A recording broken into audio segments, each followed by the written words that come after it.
सभी भक्तों को राधे राधे। आज मैं कृष्ण जी की एक अच्छी सी कहानी सुनाती हूँ, जो कि कहानी इस प्रकार है, आप लोग अच्छे से ध्यान से सुनिएगा। एक लड़की थी जो कि उसकी शादी एक अच्छे से लड़के के साथ हुई।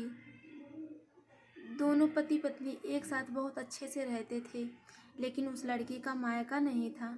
एक दिन उसके लड़की के पति ने कहा कि मैं तुम्हारे मायके चलना चाहता हूँ, यानी कि मैं अपने ससुराल चलना चाहता हूँ।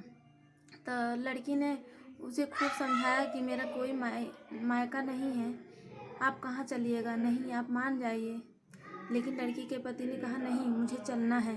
तो लड़की ने श्री कृष्ण जी के पास जाकर बैठकर रोने लगी। कृष्ण जी से कहने लगी, हे कृष्ण, अब आप ही बताओ, मैं इस समस्या का निदान कैसे निकालूं, कैसे मैं उन्हें समझाऊं कि मेरा मायका नहीं है। तो कृष्ण जी बोले, जो भी वरदान मांगना चाहती हो मुझसे तुम मांगो, मैं तुम्हें दूंगा। उसने कहा, कृष्ण जी मुझे 2.5 दिन का मायका चाहिए।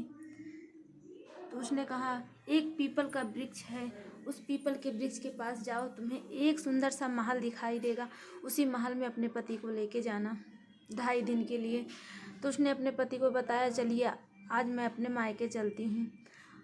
कृष्ण जी के बताए हुए अनुसार उसने अपने पति को लेकर उस महल में गई। उस महल में जाते ही उसके बहुत अच्छी से खातिरदारी की गई, उसके पति की, उसकी।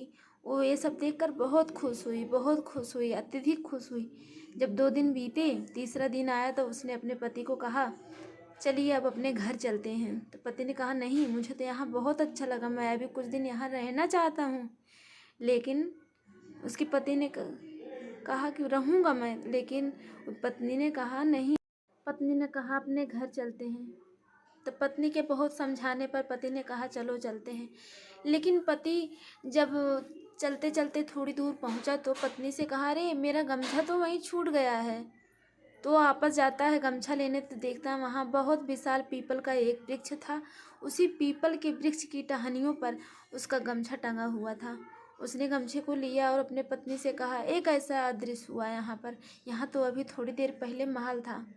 तो उसने अपनी सच्चाई बताई कि मैंने कृष्ण जी से सिर्फ 2.5 दिन का ही मायका मांगा था, जो कि मुझे 2.5 दिन का मायका मिला था।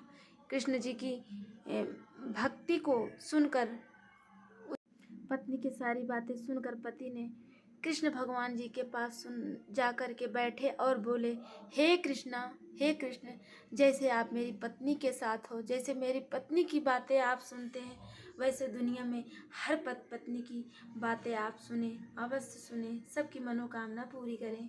बोलो राधे राधे।